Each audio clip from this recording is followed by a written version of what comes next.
Hello. അപ്പോൾ എല്ലാവരും എന്തെടുക്കാൻ ഞാൻ രാവിലെ തന്നെ എണീറ്റ് വന്നിട്ടുണ്ട്. അപ്പോഴത്തെ കഷ്ണങ്ങളൊക്കെ കണ്ടു കഴിഞ്ഞപ്പോൾ ഏകദേശം മനസ്സിലായല്ലോ നമ്മൾ ഇന്ന് എന്താ ഉണ്ടാക്കാൻ പോകുന്നതെന്ന്. സാമ്പാറാണ് ഉണ്ടാക്കുന്നത്. അപ്പോൾ ഓണത്തിന് ശേഷം സാമ്പാർ ഉണ്ടാക്കിയിട്ടില്ല എന്ന് തോന്നുന്നു. അപ്പോൾ ഇന്ന് സാമ്പാറാവട്ടെ എന്ന് വിചാരിച്ചു. പിന്നെ ദേ അരി അടുപ്പത്തിട്ടിട്ടുണ്ട്. പിന്നെ ഇന്ന് ഭൂരി ഉണ്ടാക്കുന്നത്. അപ്പോൾ ഭൂരിക്കുള്ളതും കുഴച്ച് വെച്ചിട്ടുണ്ട്. അപ്പോൾ പരിപ്പ് നേരത്തെ കുക്കറിലിട്ട് ഒരു 2 വിസിലടുപ്പിച്ചെടുക്കും കേട്ടോ. അതിനുശേഷമാണ് എല്ലാ കഷ്ണങ്ങളും ഒരുമിച്ചിട്ടിട്ട് ഒരൊറ്റ വിസിൽ അങ്ങ് അടുപ്പിച്ചെടുക്കും. അപ്പോൾ അധികം വെന്ത് പോയാലും ഇവിടെ കുഴപ്പമില്ല, അതുകൊണ്ട് അങ്ങനെ ചെയ്യുന്നത്. പിന്നെ ദേ ഒരു കഷ്ണം കായവും കൂടി ഇട്ടിട്ട് അത് വിസിലടുപ്പിക്കാൻ വേണ്ടി വെച്ചു. പിന്നെ അതേ അമ്മ പാവയ്ക്കത്തോരൻ ഉണ്ടാക്കാൻ വേണ്ടിയിട്ട് പാവയ്ക്ക അരിഞ്ഞെടുക്കുന്നുണ്ട്.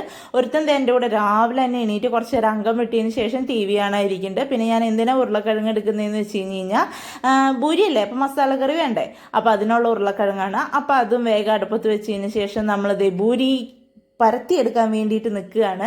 അപ്പോൾ ഞാൻ മുന്നേ കൂട്ടി പറഞ്ഞേക്കാം, എൻ്റെ ഭൂരിക്ക് വലിയ ഷേപ്പൊന്നും ഉണ്ടാവില്ല, എന്നാരും കളിയാക്കുകയൊന്നും ചെയ്യരുത്.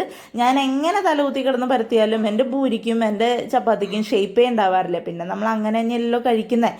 അപ്പോൾ ഷേപ്പ് ഉണ്ടായില്ല എന്ന് വെച്ചാൽ ടേസ്റ്റ് വ്യത്യാസമൊന്നും ഉണ്ടാവാൻ പോകുന്നില്ലല്ലോ. അപ്പോൾ അങ്ങനെയൊക്കെ ഞാൻ എന്നെ തന്നെ പറഞ്ഞ് സമാധാനിപ്പിച്ച് ഞാനങ്ങ് പരത്തിയെടുക്കും അങ്ങനെ.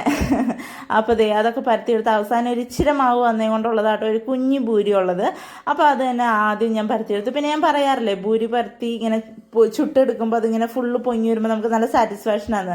അപ്പോൾ അതൊക്കെ കണ്ട് ഞാൻ നല്ലോണം സംതൃപ്തിയാണ്. ഇതേ മിറ്റടിക്കാൻ വേണ്ടി ഇറങ്ങി. വേഗം മിറ്റടിച്ചൊക്കെ കയറി വന്നു. അപ്പോൾ ചേട്ടായിക്ക് പാവയ്ക്കാത്തവരൻ ചോറിൽ വെച്ചിട്ടുള്ളത് ഇഷ്ടമില്ലാത്തതുകൊണ്ടാണ് മീൻകറി ചോറിൽ വെച്ചത്. പിന്നെ ദേ ഭൂരിയും കടുകറി പോലെ തോന്നുന്നുണ്ട്. കടുകറിയല്ല, മസാലക്കറിയാണ്.